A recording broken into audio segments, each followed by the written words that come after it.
Hello everyone, welcome to ఏకేఎస్ఐఎస్ academy daily current affairs. So ముందుగా నేను ఇచ్చినటువంటి క్వశ్చన్ చూద్దాం. సో ఇక్కడ సుప్రీంకోర్టు 66A అంటే సాధారణంగా ఈ 66A ప్రకారం మనం ఎవరినైనా కూడా ఆన్లైన్లో అగైనెస్ట్ ద గవర్నమెంట్ కమెంట్స్ కానీ ఇట్లాంటివి ఎవరైనా కనుక పెడితే వాళ్ళని అరెస్ట్ చేయొచ్చు. ఈ పర్టికులర్ ప్రొవిజన్ని సుప్రీంకోర్టు కొట్టివేసింది. ఏ కేసులో? Shreya Singhal versus union of India. ఇది ఆన్సర్.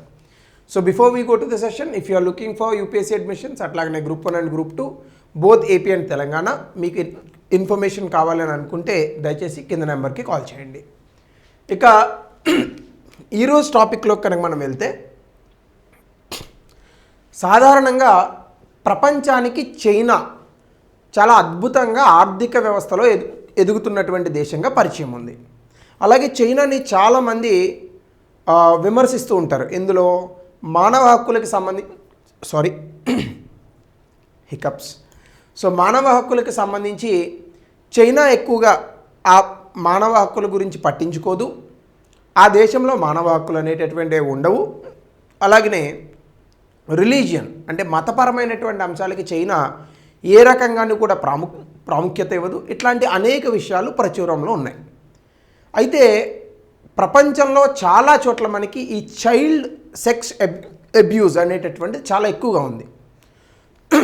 దీనికి సంబంధించి ప్రపంచ దేశాల్లో చాలా రకాల చట్టాలు తీసుకొచ్చాయి. కొన్ని దేశాలు, ముఖ్యంగా ఇస్లామిక్ దేశాలు అయినటువంటి ఆఫ్ఘనిస్తాన్, అలాగే ఇరాక్, ఇంకా లెబనాన్, ఇలాంటి దేశాల్లో అయితే కాల్చి చంపేస్తారు. కానీ కాస్త కోర్టులు, ప్రభుత్వాలు, డెమోక్రసీ ఇలా ఉన్నటువంటి దేశాల్లో కొంచెం ఆచితూచి వాటిపైన కేసులు వేసి కోర్టులకు తీసుకెళ్ళి అక్కడ ఏది కరెక్టు ఏది తప్పు అనేటటువంటి సాక్ష్యాలను పరిగణనలోకి తీసుకొని శిక్షలు విధిస్తూ ఉంటారు. ఇలాంటి క్రమంలో చైనా రీసెంట్గా చిన్నపిల్లల మీద ఎవరైనా అత్యాచారాలు లాంటివి చేస్తే వాళ్ళకి మరణదండన విధిస్తాము, దీనికి ఇంకా ఏ రకమైనటువంటి ఎగ్జంప్షన్స్ ఉండవు అనేటటువంటి ఒక విషయాన్ని చాలా క్లియర్గా తీసుకొచ్చింది చైనా. అయితే మరి భారతదేశం డెమోక్రటిక్ దేశంగా చెప్తూ ఉంటాం, సర్వస్వతంత్ర దేశంగా చెప్తూ ఉంటాం. ఇక్కడ నేను భారతదేశాన్ని విమర్శించాలనేది నా ఉద్దేశం కాదు. చైనా లాంటి దేశమే అట్లాంటి చట్టాలు తీసుకొచ్చినప్పుడు భారతదేశంలో ఎందుకు తీసుకురావట్లేదు? ఇది నా క్వశ్చన్, అంతే, అంతకుమించి ఏం లేదు. ఇప్పుడు చైనా వెంటనే మరణదండన విధించాలి, దీనికి ఏ రకమైన ఎగ్జంప్షన్స్ లేవని చెప్పింది. మరి భారతదేశం చిన్నపిల్లలకి అంతకన్నా ఎక్కువగా మనం కల్చర్ గురించి చెప్తూ ఉంటాం. అలాగనే భారతదేశంలో చిన్నపిల్లల్ని దైవంగా భావిస్తూ ఉంటాం. అలాగే భారతదేశంలో మానవ హక్కులు చైనా కన్నా ఎక్కువగా ఉన్నాయని చెప్తూ ఉంటాం. ప్రజాస్వామ్య విలువలు ఎక్కువగా ఉన్నాయని చెప్తూ ఉంటాం. మరి ఇన్ని చెప్తున్నటువంటి భారతదేశంలో చైనా తీసుకొచ్చినటువంటి కఠినతరమైనటువంటి చట్టాలు ఎందుకు భారతదేశంలో మనం తీసుకురాలేదు? ఇది ఇక్కడ ఉన్నటువంటి అంశం. దీనికి సంబంధించి అసలు ఈ టాపిక్ న్యూస్లో ఎందుకుంది అది ముందుగా చూద్దాం. First of all, China zero tolerance policy అంటే ఎవరైనా కనుక ఇలా చిన్న పిల్లల పైన అకృత్యాలను చేస్తూ ఉంటే వాళ్ళని భరించేటటువంటి విధానం ఇక లేనే లేదు. దీనికి సంబంధించి చైనాలో ఉన్నటువంటి కోర్టులు చాలా ఎక్కువగా డెత్ పెనాల్టీ అంటే అందరికీ కూడా మరణదండన విధిస్తున్నాయి. ఇటీవల కాలంలో rape and abuse of children ఎవరైతే ఉన్నారో వాళ్ళని ఎగ్జిక్యూట్ కూడా చేశారు. ఈ ఎగ్జిక్యూషన్స్ అన్నీ కూడా సుప్రీంకోర్టు అప్రూవల్ తర్వాత మాత్రమే అక్కడ జరుగుతున్నాయి. అంటే క్యాపిటల్ పనిష్మెంట్ అని అంటాం. సాధారణంగా మనం ఉరి శిక్ష అనేటటువంటి దాన్ని క్యాపిటల్ పనిష్మెంట్ అని అంటాం.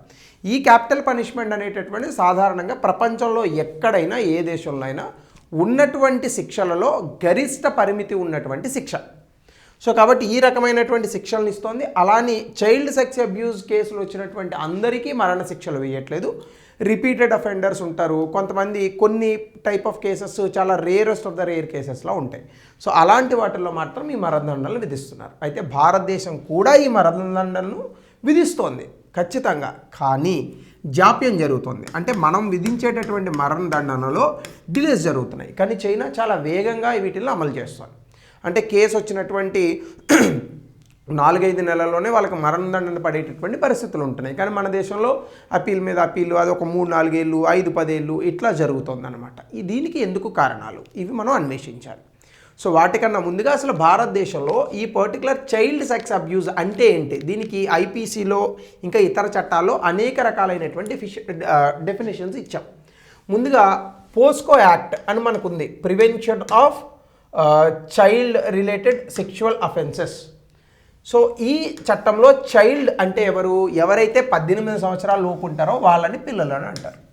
అలాగే చైల్డ్ సెక్షువల్ అబ్యూజ్ అంటే ఏంటి, ఎవరైనా చైల్డ్ చిన్నపిల్లలకి సంబంధించి ఒక యువకుడు అంటే 18 సంవత్సరాల పైన ఉన్నటువంటి యువకులు లేదా ఆ పిల్లోడో కన్నా తక్కువ ఎక్కువ వయసు ఉన్నటువంటి వ్యక్తులు వాళ్ళు చేసేటటువంటి ఏ రకమైన ఈ సెక్షువల్ యాక్టివిటీస్ని చైల్డ్ సెక్షువల్ అబ్యూజ్ అని అంటారు. ఇందులో చాలా ఫార్మ్స్ కూడా ఉన్నాయి. ముఖ్యంగా చైల్డ్ సెక్షువల్ అబ్యూజ్ కంటే సెక్షువల్గా వాళ్ళని అసాల్ట్ చేయడము, హెరాస్మెంట్ చేయడము, వాళ్ళని పోర్నోగ్రఫీలో యూస్ చేసుకోవడం, ఇవన్నీ కూడా అందులోకే వస్తాయి. అలాగే సెక్షువల్ హెరాస్మెంట్ అని కూడా ఉంది. అంటే చిన్నపిల్లల్ని ఆ రకమైనటువంటి పదాలతో దూషించిన, ఎటువంటి చేయకూడనటువంటి శబ్దాలు చేసిన, గెస్చర్స్ చేసిన, ఈవెన్ ఏవైనా కొన్ని ఆబ్జెక్ట్స్ని ఎగ్జిబిట్ చేసిన, అలాగనే చిన్నపిల్లల తాలూకా బాడీ పార్ట్స్ ముట్టుకున్న, దీన్ని కూడా సెక్షువల్ హెరాస్మెంట్గా పరిగణిస్తారు. అలాగే child exhibit his or her body, దీన్ని కూడా సెక్షువల్ హెరాస్మెంట్గానే తీసుకుంటారు. పోర్నోగ్రఫీ మెటీరియల్ని ఒక పిల్లవాడికి కానీ చిన్నపిల్లలకి కానీ చూపించినా కూడా సెక్షువల్ హెరాస్మెంట్ కేసులో అరెస్ట్ చేయొచ్చు. ఇంకా 2-3 డెఫినేషన్స్ కూడా మనకు ఉన్నాయి. ఆబ్వియస్గా ఇక్కడ రాయడం బాగుండదని నేను వాటిని రాయలేదు. అట్లాగే repeatedly following or contacting a child అంటే చిన్నపిల్లల్ని తరచుగా వాళ్ళకి ఇష్టపడి కాంటాక్ట్ చేసినా కూడా పోస్కో యాక్ట్ కింద బుక్ చేయొచ్చు. అంటే ఇప్పుడు సాధారణంగా ఎలా ఉంటుందంటే 16 సంవత్సరాల యువతి ఉందనుకోండి, 18 సంవత్సరాల యువకుడు ఉన్నాడు అనుకోండి, లేదా 20 సంవత్సరాల యువకుడు ఉన్నాడు అనుకోండి, వాళ్ళిద్దరికీ నచ్చే ఆ పిల్లని ఫర్ ఎగ్జాంపుల్ తీసుకొని వెళ్ళి పెళ్లి చేసుకుందామని అనుకున్నాడు. ఉదాహరణకి ఇట్లాంటివి చాలా జరుగుతూ ఉంటాయి. అలాంటి సందర్భంలో కూడా ఆమెకు నచ్చి ఆ వ్యక్తితో వెళ్ళినప్పటికీ ఆ అబ్బాయి మీద పోస్కో యాక్ట్ పెట్టచ్చు. సో అది ఈ చట్టంలో ఉన్నటువంటి ఒక మంచి అంశం యాక్చువల్గా చెప్పాలంటే. లేదా కొన్ని తప్పుడు రకాల ఇమేజెస్ లైక్ డెపిక్షన్స్ కనుక చూపించిన పిల్లవాడికి లేదా ఒక పాపకి కానీ బాబుకి కానీ ఎనీవన్, ఇక్కడ జెండర్తో సంబంధం లేదు, అందులో కూడా వాళ్ళని సెక్షువల్ హెరాస్మెంట్ కింద బుక్ చేయొచ్చు. అలాగే సెక్షువల్ అసాల్ట్ అని ఉంది, అంటే ఫిజికల్ కాంటాక్ట్ కానీ లేదా చిల్డ్రన్ తాలూకా ప్రైవేట్ పార్ట్స్ని ముట్టుకోవడం కానీ, దీనికి సంబంధించి ఆ మధ్యకాలంలో భగవంత్ కేసరి అని ఒక సినిమా వచ్చింది. అందులో బాలకృష్ణ గారిది ఒక సీన్ ఉంటుంది, అది నిజంగా చాలా బాగా తీశాడు డైరెక్టర్. సో ఆ ప్రైవేట్ బాడీ పార్ట్స్ని కనుక టచ్ చేసినా ఇట్లాంటి ఏవైనా కూడా సెక్షువల్ అఫెన్సెస్గానే, సెక్షువల్ అసాల్ట్గానే మనం భారతదేశంలో పరిగణిస్తాం. అంటే భారతదేశంలో చట్టాలకి కొదవలేదండి. చైనా కన్నా చాలా అద్భుతమైన చట్టాలు చేశారు, కానీ వాటిని అమలు చేయడంలో లోపాలు ఉన్నాయి. ఇది ఎందుకు అనేటటువంటిది ప్రశ్న. సో అట్లానే కనుక మనం కాస్త ముందుకెళ్ళి కనుక చూస్తే సెక్షువల్ అబ్యూజెస్కి సంబంధించినటువంటి స్టేటస్ ఏంటి అంటే నేషనల్ క్రైమ్ రికార్డ్స్ బ్యూరో 2022లో డేటా ఇచ్చింది. దీనికి సంబంధించి చైల్డ్ అబ్యూజ్ కేసెస్ అనేటటువంటిది 8.7% పెరిగి 162,000 ఇన్సిడెంట్లు జరిగాయి. అలాగనే 38,000 పైచీలకు రేప్ అండ్ పెనిట్రేటివ్ అసాల్ట్స్ జరిగాయి, అంటే చిన్నపిల్లల్ని రేప్ చేయడం. అట్లాగనే సెక్షువల్ వైలెన్స్ అనేటటువంటిది 2016 నుంచి 2022 మధ్య 96% విపరీతంగా పెరిగింది. సో ఇవన్నీ కూడా నేషనల్ క్రైమ్ రికార్డ్ బ్యూరో ఇచ్చినటువంటి లెక్కలు. తెలియకుండా ఇంకెన్ని జరుగుతున్నాయి, ఇవన్నీ తెలియకుండా ఇంకెన్ని జరుగుతున్నాయి అనేటటువంటిది దేవుడికి ఎరిక. సో అట్లానే కనుక మనం చూస్తే దీనివల్ల ఈ యొక్క చిన్నపిల్లల మీద పడేటటువంటి ప్రభావం ఏంటి? ఫస్ట్ ఆఫ్ ఆల్ వాళ్ళని సైకలాజికల్గా చాలా కుంగదీస్తుంది. అలాగే వాళ్ళ తాలూకా భౌతికపరమైనటువంటి ఆరోగ్యం అనేటటువంటి దెబ్బతింటుంది. తర్వాత వాళ్ళ రిలేషన్షిప్ కానీ, వాళ్ళ ఎడ్యుకేషన్ కానీ, వాళ్ళ కెరీర్ మీద దీని తాలూకా ప్రభావం చాలా విపరీతంగా ఉంటుంది. అలాగనే వాళ్ళ తాలూకా ఇంటర్పర్సనల్ రిలేషన్షిప్ అంటే మిగతా వ్యక్తులతో వాళ్ళు కలిసి ఉండేటటువంటి పరిస్థితులు కానీ, ఆ భావోద్వేగాలు కానీ, ఇవన్నీ కూడా చాలా చిన్నాభిన్నమవుతాయి. సో కాబట్టి మిగతా వ్యక్తులతో వాళ్ళకి నమ్మకంతో ప్రవర్తించేటటువంటి పరిస్థితులు మారుతాయి. అట్లాగనే వాళ్ళకి ఎమోషన్కి సంబంధించి వాళ్ళ ఎమోషన్స్ అనేటటువంటివి కూడా ఇబ్బందికరమైన పరిస్థితుల్లోకి తీసుకొచ్చాయి. వాళ్ళు చాలా డిప్రెషన్ అండ్ యాంగ్జైటీకి గురవుతారు. అలాగనే ప్రభుత్వం పైన వాళ్ళకు ఉన్నటువంటి నమ్మకాన్ని కోల్పోతారు. కొన్ని సందర్భాల్లో వాళ్ళకి ఆత్మహత్యలకు సంబంధించినటువంటి ఆలోచనలు కూడా వస్తాయి. సో కాబట్టి సెక్షువల్ అబ్యూస్ చేసేటటువంటి వ్యక్తుల్ని డెఫినెట్గా ఉరి తీయాలి, కానీ అది వేగవంతంగా చేయాలి. సో అట్లానే మనకు చూస్తే విక్టిమ్స్ సెల్ఫ్ హార్మింగ్ బిహేవియర్ కూడా ఉంటుంది. వాళ్ళని వాళ్ళు ఇబ్బంది పెట్టుకోవడాలు, చేతులు కోసుకోవడాలు, లేదా సూసైడ్కి ప్రయత్నించడాలు, ఇలాంటి అనేక రకాలైనటువంటి పరిస్థితులు కూడా మనం చూడొచ్చు. సో అట్లానే కనుక మనం చూస్తే ఇది ఫిజికల్ హెల్త్ అంటే సాధారణంగానే వాళ్ళ ఆరోగ్యాన్ని కొంగదీస్తుంది. ఇంకా ఇతరత్ర వాళ్ళ ఇంటర్నల్ డ్యామేజెస్ అనేటటువంటివి కూడా జరుగుతాయి. కొంతమంది బ్రెయిన్ హ్యామరేజ్ గురవుతూ ఉంటారు. సో అట్లానే విక్టిమ్స్ సెక్షువల్లీ ట్రాన్స్మిటెడ్ డిసీజెస్కి కూడా కొంత వచ్చేటటువంటి అవకాశం ఉంది. అలాగనే వాళ్ళు నేర్చుకునేటటువంటి దాంట్లో కాస్త వెనకబడడం కానీ, అలాగనే స్కూల్ ఎడ్యుకేషన్లో మిగతా పిల్లలతో కాస్త డిసోసియేట్ అయి ఉండడం కానీ, ఇవన్నీ కూడా ఇబ్బందికరమైన పరిస్థితులుగా ఉంటాయి. దీంతో పాటుగా చాలా ట్రామాను ఫేస్ చేస్తారు. వాళ్ళు చదువుకునేటటువంటి అకాడమిక్ పెర్ఫార్మెన్స్లో కూడా దీని తాలూకా ఇంపాక్ట్ అనేటటువంటిది ఉంటుంది. సో వీటన్నిటి నుంచి కూడా పిల్లల్ని మనం బయటికి తీసుకురావాలి. రేపటి తరాలని మనం కాపాడుకోవాలంటే ఇలాంటి దుర్మార్గులు, క్రూరులు ఎవరైతే ఉంటారో ఖచ్చితంగా వాళ్ళని ఉరి తీయాలి. కాకపోతే అది వేగంగా జరగాలనేటటువంటిది నా విన్నపం. అయితే దీనికి సంబంధించి ప్రభుత్వం ఏం చేయట్లేదా అని కూడా అనకూడదు. డెఫినెట్గా చైనా కన్నా బెటర్ చట్టాలు ఉన్నాయి భారతదేశంలో. చూద్దాం రండి.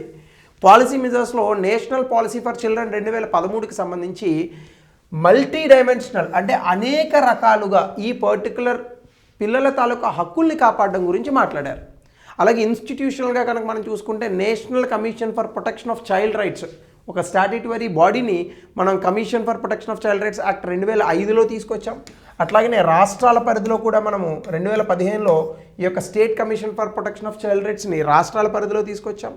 నేషనల్ కమిషన్ ఫర్ ఉమెన్ ఒక స్టాట్యూటరీ బాడీని 1992లో ఎస్టాబ్లిష్ చేసాం. అన్నిటికన్నా ముఖ్యంగా ప్రివెన్షన్ ఆఫ్ చైల్డ్ సెక్షువల్ అఫెన్సెస్కి సంబంధించి పోస్కో కోర్టులను, ఫాస్ట్ ట్రాక్ కోర్టులను కూడా పెట్టాం. కానీ ఈ ఫాస్ట్ ట్రాక్ కోర్టులో కూడా స్లో అవుతున్నాయి. సో 2012లో పోస్కో యాక్ట్ చట్టం చాలా అద్భుతమైనటువంటి చట్టం, చాలామంది వ్యక్తులను శిక్షించాం. కానీ మిగతా దేశాలతో పోల్చుకుంటే నెమ్మదిగా ఉన్నాయి శిక్షలు పడడం. ఇది మనం గమనించాల్సినటువంటి అంశం.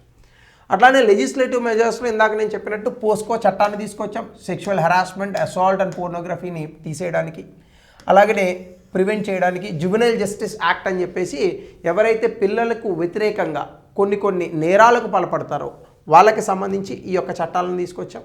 పెనాల్టీస్ ఫర్ కమిటింగ్ అఫెన్సెస్ అంటే ఒక రకంగా చెప్పాలంటే జువెనైల్ జస్టిస్ యాక్ట్ అంటే 18 సంవత్సరాల లోపు ఉన్నటువంటి చిన్నపిల్లలు ఎవరైనా తప్పులు చేస్తే వాళ్ళకి ఏ రకమైనటువంటి శిక్షలు విధించాలి. అలాగనే ఆన్లైన్లో కంప్లైంట్లు ఇవ్వడానికి, సెక్షువల్ అసాల్ట్స్ లాంటివి ఆపడానికి పోస్కో ఈ బాక్స్ ఒక ఆన్లైన్ కంప్లైంట్ బాక్స్ని తీసుకొచ్చారు. అలాగే ఈ బాల్ నిదాన్ అనే ఒక కంప్లైంట్ రిజిస్ట్రీని జనరల్ పబ్లిక్ ఎవరైనా ఇవ్వచ్చు. ఇందులో అయితే విక్టిమ్స్ ఇవ్వాలి సాధారణంగా, ఇందులో ఎవరైనా ఇవ్వచ్చు.